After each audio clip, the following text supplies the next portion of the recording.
तो आइए फ्रेंड्स, आप सभी का स्वागत है आपके अपने यूट्यूब चैनल में। तो चलिए स्टार्ट करते हैं आज के करंट अफेयर का पहला सेशन। तो पहला प्रश्न देखते हैं, हाल ही में कार्लोस अल्कराज ने किसे हराकर अपना पहला फ्रेंच ओपन खिताब जीत लिया है? ऑप्शन है Roger Federer, Rafael Nadal, Alexander Zverev, Novak जोकोविच। तो इसमें जो राइट आंसर हो जाएगा, अलेक्जेंडर ज्वेरेव को हरा करके कार्लोस अल्कराज ने अपना पहला फ्रेंच ओपन खिताब जीता है। तो बात करते हैं, तो 9 जून 2024 को 9 जून 2024 को रॉलेस देखेंगे सॉरी गैरोस रोलैंड गैरोस में अलेक्जेंडर देखेंगे कौन, अलेक्जेंडर ज्वेरेव को हराकर अलेक्जेंडर ज्वेरेव को हराकर हराकर अपना फ्रेंच ओपन खिताब पहला फ्रेंच ओपन खिताब जीत लिया है कार्लोस अल्कराज ने। और इसके साथ ही बात करें तो कार्लोस अल्कराज ने 21 वर्ष की उम्र में, बहुत ही इंपॉर्टेंट है, 21 वर्ष की उम्र में तीनों सतहों पर, तीनों सतहों का मतलब क्या हुआ, तो तीनों सतहों पर देखेंगे तो मिट्टी घास मिट्टी और hard court hard court hard court ये तीनों जगहों पर जो खेला जाता है, तो जितने ग्रैंड स्लैम होते हैं इन सभी खिताबों को जीतने वाले सबसे कम उम्र के व्यक्ति बन चुके हैं। ग्रैंड स्लैम खिताब खिताब जीतने वाले सबसे कम उम्र के व्यक्ति बन गए हैं। सबसे कम उम्र के व्यक्ति बन चुके हैं। तो इसका जो राइट आंसर होगा, इन्होंने किसको हराया है, अलेक्जेंडर ज्वेरेव को हरा दिया है। अगला प्रश्न देखते हैं। प्रश्न, भारत के प्रधानमंत्री के रूप में लगातार तीसरी बार किसने शपथ लिया है? राहुल गांधी, नरेंद्र मोदी, मनमोहन सिंह, लालकृष्ण आडवाणी। तो राइट आंसर होगा नरेंद्र मोदी। तो हाल ही में देखेंगे 9 जून 2024 को 9 जून 2024 को लगातार तीसरी बार भारत के पीएम के रूप में भारत के पीएम के रूप में यानी कि प्रधानमंत्री के रूप में शपथ शपथ नरेंद्र मोदी जी ने लिया नरेंद्र मोदी जी ने लिया। राष्ट्रपति द्रौपदी मुर्मू ने राष्ट्रपति द्रौपदी मुर्मू ने राष्ट्रपति द्रौपदी मुर्मू ने इन्हें राष्ट्रपति राष्ट्रपति भवन में भवन में पद और गोपनीयता की शपथ दिलाई पद और गोपनीयता की शपथ दिलाई। और इनके साथ ही अगर देखा जाए तो कुल कैबिनेट मंत्री जो हैं पीएम को लेकर के यानी कि प्राइम मिनिस्टर को लेकर के 31 कैबिनेट मंत्री ने शपथ लिया। 31 कैबिनेट मंत्रियों ने पीएम सहित पीएम को छोड़कर 30 कैबिनेट मंत्री, पीएम को लेकर 31 कैबिनेट मंत्रियों ने शपथ लिया। और स्वतंत्र प्रभार ने 5 मंत्रियों ने शपथ लिया। और राज्य मंत्री के रूप में 36 मंत्रियों ने शपथ लिया। इस प्रकार से देखा जाए तो कुल कितने हो गए, तो 72 मंत्री टोटल देखा जाए तो टोटल 72 मंत्रियों ने शपथ लिया है पीएम के साथ। तो आगे चलते हैं फ्रेंड्स। अगला देखेंगे, सिक्किम के मुख्यमंत्री के रूप में लगातार दूसरी बार शपथ किसने लिया? प्रेम सिंह तमांग, पवन कुमार चामलिंग, हेमंत सोरेन, बाईचुंग भूटिया। तो यहाँ पे देखेंगे यस के एम, जैसे यस के एम पहले देखेंगे, इसका मतलब हुआ सिक्किम क्रांतिकारी मोर्चा सिक्किम क्रांतिकारी मोर्चा पार्टी के जो नेतृत्व करता है वो कौन है? प्रेम सिंह तमांग। तो प्रेम सिंह तमांग ने 10 जून 10 जून 2024 को 10 जून 2024 को लगातार दूसरी बार इन्होंने शपथ लिया है सीएम पद के रूप में लगातार दूसरी बार इन्होंने शपथ लिया है। और सिक्किम के राज्यपाल कौन है? तो सिक्किम के राज्यपाल भी पूछा जा सकता है। तो यहाँ पे देख लेंगे सिक्किम के राज्यपाल जिन्होंने शपथ दिलाई है उनका नाम है लक्ष्मण प्रसाद आचार्य। इन्होंने सीएम पद की शपथ दिलाई है। आगे चलते हैं, तो इसका राइट आंसर होगा प्रेम सिंह तमांग। हाल ही में 12 जून 2024 को किस देश में एक श्रमिक आवास में आग लगने से लगभग 40 भारतीयों की मौत हो गई है? तो ऑप्शन है संयुक्त अरब अमीरात, सऊदी अरब, कुवैत, जापान। तो राइट आंसर हो जाएगा यहाँ कुवैत में देखेंगे तो कुवैत के मंगफ में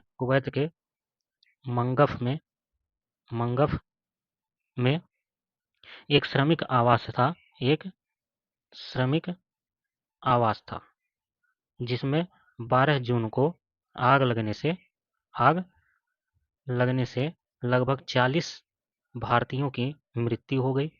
40 भारतीय की मृत्यु हो गई और लगभग 50 से अधिक लोग क्या हैं, 50 से अधिक लोग घायल हो गए हैं। तो यहाँ पे जो राइट आंसर होगा ऑप्शन नंबर सी, कुवैत में आग लग गई थी जिसमें 50 से अधिक घायल हो गए थे और 40 से अधिक भारतीयों की मौत हो गई थी। इसका राइट आंसर होगा ऑप्शन नंबर सी, कुवैत है। हाल ही में राष्ट्रीय सुरक्षा सलाहकार किसे नियुक्त किया गया है?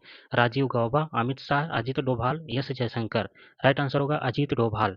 तो अजीत डोभाल इन्होंने अपना पहला जो कार्यकाल था इनका, पहली बार ये एनएसए यानी कि राष्ट्रीय सुरक्षा सलाहकार जो बने थे वो मई 2014 में पीएम नरेंद्र मोदी के कार्यकाल की शुरुआत में इनको अजीत डोभाल को राष्ट्रीय सुरक्षा सलाहकार नियुक्त किया गया था और वर्तमान में भी इन्हें लगातार तीसरी बार राष्ट्रीय सुरक्षा सलाहकार नियुक्त किया गया है।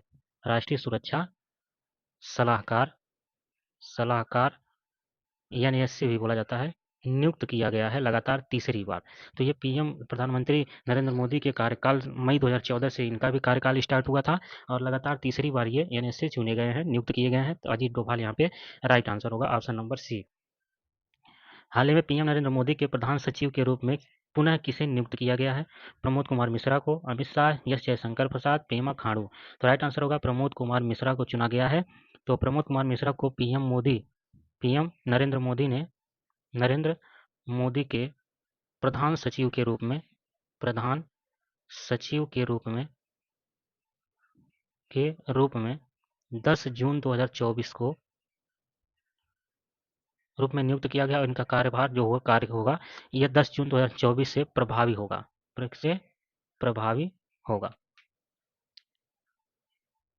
आगे चलते हैं फ्रेंड। हाल ही में विश्व जूनियर गर्ल्स शतरंज चैंपियनशिप किसने जीता है? Magnus Carlsen, Divya Deshmukh, बोलोस्लावा क्रस्तेवा, Viswanathan Anand. तो यह दिव्या देशमुख ने जीत लिया है। तो भारतीय खिलाड़ी हैं, भारतीय शतरंज खिलाड़ी हैं। तो भारत की देखा जाए, भारत की दिव्या देशमुख ने 13 जून 2024 को गुजरात के गांधीनगर में गिफ्ट सिटी क्लब में जूनियर गर्ल्स शतरंज चैंपियनशिप जीत लिया है। तो यहाँ पे ऑप्शन नंबर बी सही आंसर होगा। वार्षिक मुस्लिम हज तीर्थ यात्रा, जो वार्षिक मुस्लिम तीर्थ यात्रा है हज, ये कहाँ पे होती है हर साल? तो मदीना पे, मक्का, जेरूसलम, मिस्र। तो यहाँ पे राइट आंसर हो जाएगा मक्का में यह तीर्थ यात्रा होती है हज। तो 14 जून हाल ही में देखा जाए तो 14 जून 2024 को 14 जून 2024 को सऊदी अरब में शुरू हो गया है। तो यहाँ पे राइट आंसर हो जाएगा ऑप्शन नंबर बी, मक्का में। प्रत्येक वर्ष यह हज यात्रा होता है। मुस्लिमों का बहुत ही महत्वपूर्ण और बहुत ही पवित्र त्यौहार माना जाता है। G7 शिखर सम्मेलन 2024 निम्नलिखित में से कहाँ और कब हुआ? टोक्यो, जापान, 3 से 5 अप्रैल 2024 तक, अपुलिया इटली में 13 से 15 जून 2024 तक, बर्लिन जर्मनी में 13 से 21 जून 2024 तक, ओटावा कनाडा में 10 से 13 जून 2024 तक। तो राइट आंसर होगा option number B, Apulia Italy में हुआ था। इटली के अपुलिया शहर में हुआ था। 13 से 15 जून 2024 के मध्य हुआ था G7 शिखर सम्मेलन। तो बात करते हैं G7 शिखर सम्मेलन की। तो G7 जो शिखर सम्मेलन है यह 13 से 15 जून के मध्य आयोजित हुआ इटली में और इसमें G7 में 7 देश आते हैं। आपको पिछली वीडियो में G7 शिखर सम्मेलन में बता दिया था हमने। अगर पिछली वीडियो नहीं देखे हैं तो जाकर जरूर देख लेंगे, तो उसमें विस्तार से मैंने बताया है। तो G7 में आपको कनाडा, 7 देश कौन कौन से आते हैं? Canada, France, Germany, Italy, Japan, UK और अमेरिका। ये 7 देश हैं। ये 7 देश इसके अंतर्गत G7 के अंतर्गत आते हैं। और विश्व के 7 सबसे अमीर देशों का संगठन है जो वर्ष में एक बार समिट आयोजन करते हैं। एक बार सम्मेलन इनका आयोजन होता है जिसमें पूरे विश्व के महत्वपूर्ण मुद्दों पर चर्चा की जाती है और उसमें कुछ अतिथि देशों को भी निमंत्रित किया जाता है। तो इस प्रकार से इसका option number B right answer होगा। और इसकी अध्यक्षता इस बार 50वां शिखर सम्मेलन था। 50वां शिखर सम्मेलन था यह। तो 50वां शिखर सम्मेलन की अध्यक्षता इटली की पीएम जॉर्जिया मेलानी ने किया। आगे चलते हैं फ्रेंड्स, अगला प्रश्न देखते हैं। आंध्र प्रदेश के मुख्यमंत्री के रूप में किसने शपथ लिया? तो आंध्र में किसने शपथ लिया? पवन कल्याण, एन चंद्रबाबू नायडू, के चंद्रशेखर राव, जगन मोहन रेड्डी। तो यहाँ पे जो राइट आंसर हो जाएगा, एन चंद्रबाबू नायडू ने आंध्र प्रदेश के मुख्यमंत्री के रूप में शपथ लिया। तो चंद्रबाबू नायडू ने 12 जून 2024 को आंध्र प्रदेश के मुख्यमंत्री के रूप में शपथ लिया। और यह नायडू का मतलब चंद्रबाबू नायडू जी का सीएम के रूप में चौथा कार्यकाल है। कौन सा कार्यकाल है? चौथा कार्यकाल है। और अगर देखा जाए तो 2014 में आंध्र प्रदेश के विभाजन के बाद इनका यह दूसरा कार्यकाल है।